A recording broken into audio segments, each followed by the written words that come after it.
Bueno, mi nombre es Fabián Pozo, esta es la presentación número uno de Cosmos. Mi código de estudiante es 00113031.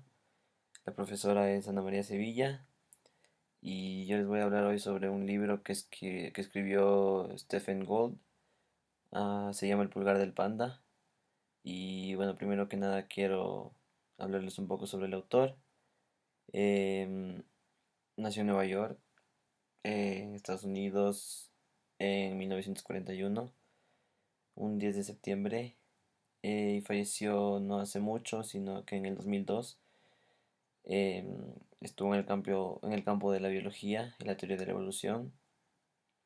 eh, Trabajó la mayor parte de su carrera docente en la Universidad de Harvard y en el Museo Americano de Historia Natural de Nueva York.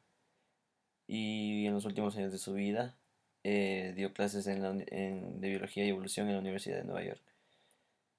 Tuvo varios premios destacados como la medalla de Darwin y Wallace, la medalla de la Sociedad Paleontológica y el premio Charles Schubert. Am,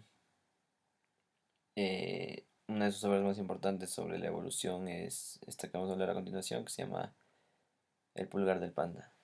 Eh,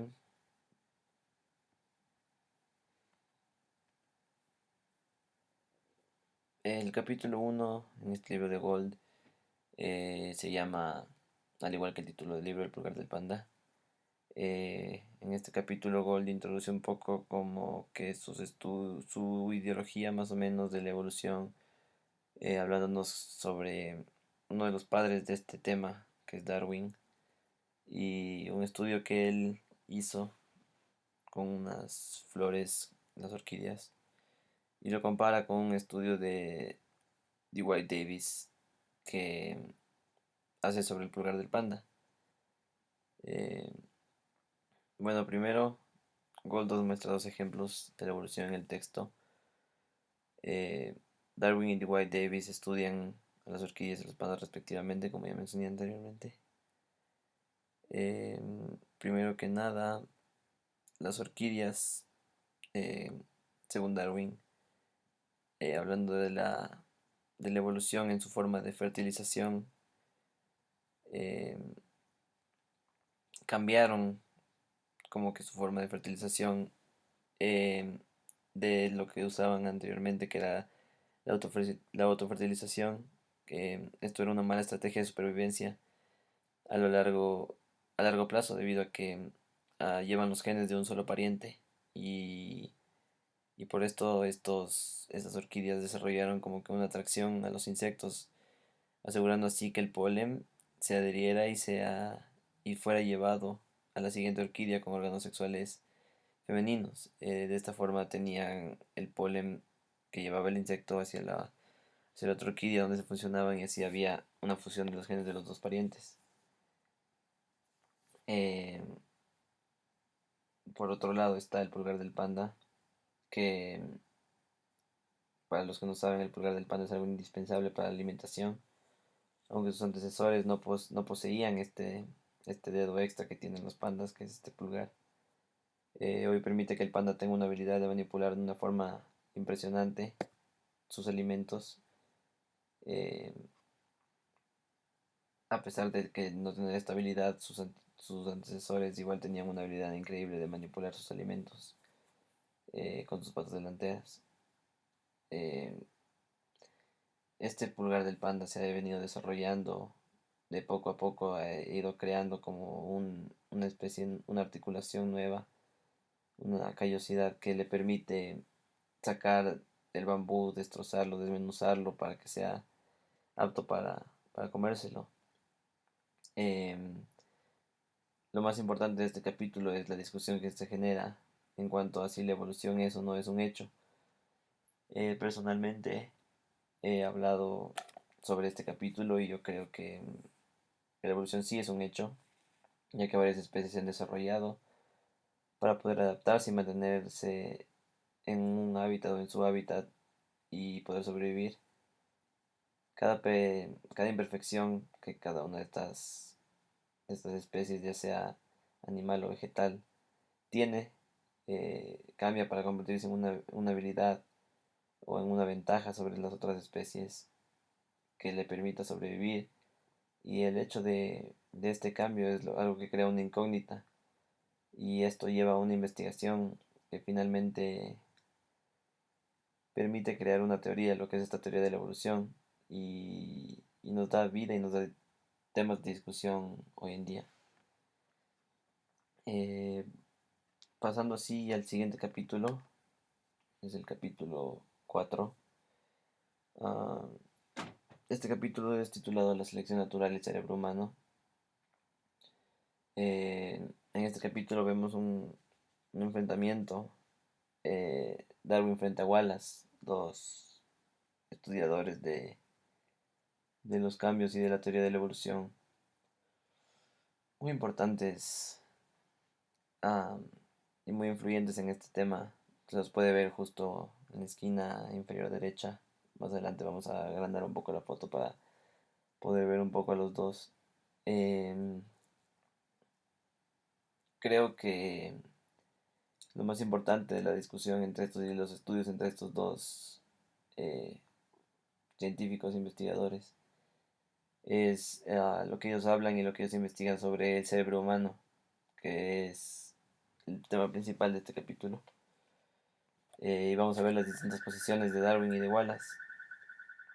Ah, Primero que nada, eh, Darwin y Wallace tuvieron muchas diferencias, y, y simplemente no concordaban en sus ideas acerca del cerebro humano y el del intelecto. Wallace creía que el cerebro humano no puede tener una sola función, sino que tenemos muchas habilidades que simplemente no usamos o no sabemos de su existencia.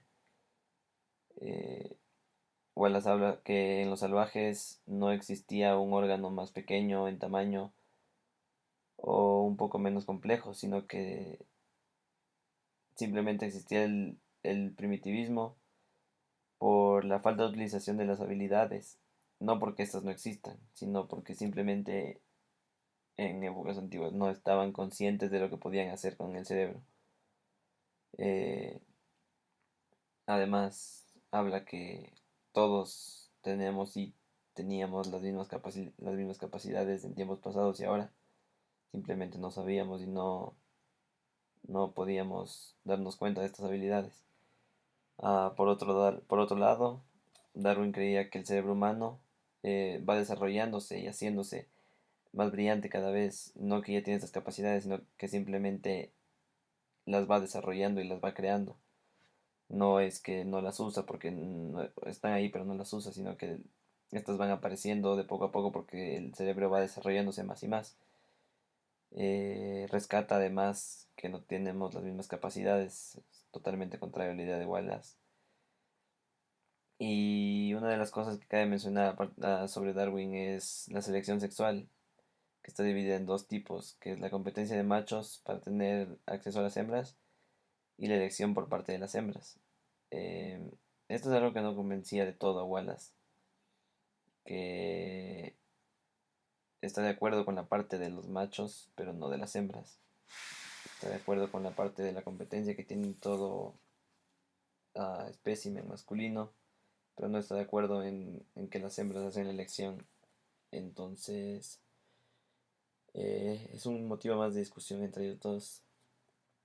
Por último, Darwin creía que todo era un resultado de la selección natural, lo cual Wallace no compartía y al contrario argumentaba que no podía ser posible algo tan perfecto y algo tan único como lo es el cerebro humano, un resultado de la evolución con selección natural. Eh, por esto decía que si es que así fuera, tendría que haber intervenido en algún momento un ser supremo o un dios, como lo podemos llamar. Em, es básicamente la discusión entre Darwin y Wallace. Tienen dos distintas posiciones muy contradictorias del uno del otro. Ahí podemos ver la foto de ellos dos. Y pasando al último capítulo, primero que nada, el título de esto es El camino de en medio de Darwin. Darwin existen dos como caminos en esto de la evolución, en esto de la ciencia, que son el inductismo y el eurekismo. Primero que nada, hay que explicar qué son cada uno de estos. El inductismo mantiene que los científicos eran esencialmente grandes observadores y pacientes recolectores de información. Los inductistas creían que una teoría nueva solo puede surgir a partir de una base de datos bien completa. Eh, Además de esto, los inductistas no creían en los golpes de suerte ni en la intuición. Eran muy comprobadores, muy objetivos en cuanto a los datos y en cuanto a las cosas para llegar a una conclusión. Por otro lado, los eurequistas, que vienen de la palabra eureka, que es una iluminación, tienen iluminaciones o rayos del cielo que caen sobre alguna persona, que no caen sobre alguna persona, perdón, y que solo son ciertas personas especiales las que tienen estas iluminaciones para poder descubrir algo, sin la necesidad de un proceso totalmente comprobado. Eh, Charles Darwin caminó en medio de estos dos extremos y Gold nos habla exactamente sobre su decepción en cuanto a irse mucho hacia un lado o irse mucho hacia el otro. Es por esto que Darwin mantiene como que un equilibrio entre estos dos extremos de la ciencia. Darwin utilizó datos de la naturaleza y al mismo tiempo percepciones procedentes de disciplinas muy dispares y alejadas a la suya propia. Eh, Charles Darwin desde joven había caído sobre la influencia del inductismo, pero luego en sus largos viajes en el Beagle, cuando se fue a hacer sus investigaciones, una vez completado el viaje regresó a Londres y para este entonces todavía no se había planteado ninguna teoría evolutiva, simplemente sospechaba de ella, pero no tenía ni un método, ni un proceso, ni un resultado para comprobarla. El hecho de que Darwin haya planteado esa teoría de la evolución eh, es simplemente porque eso fue lo que él intuyó. Y en cuanto a la selección natural, que es de los temas que Darwin más habla en toda su teoría, es muy importante ya que no surgió ni de un estudio de datos claros, ni específicos, ni de un rayo del cielo, sino al contrario, fue el resultado de una búsqueda consciente y productiva al mismo tiempo. Utilizó datos, como ya leí, de la naturaleza y al mismo tiempo percepciones que él tenía y es así como pudo mantener el equilibrio entre el inductismo y el eurekismo, caminar por el medio de estos y llegar a un balance que se cree que es lo ideal y lo perfecto para llegar a un buen resultado. Eso es todo en cuanto al pulgar del panda, los 3 capítulos que yo he leído. Es un breve resumen de cada uno y lo más importante a discutir de cada uno de los capítulos. Muchas gracias.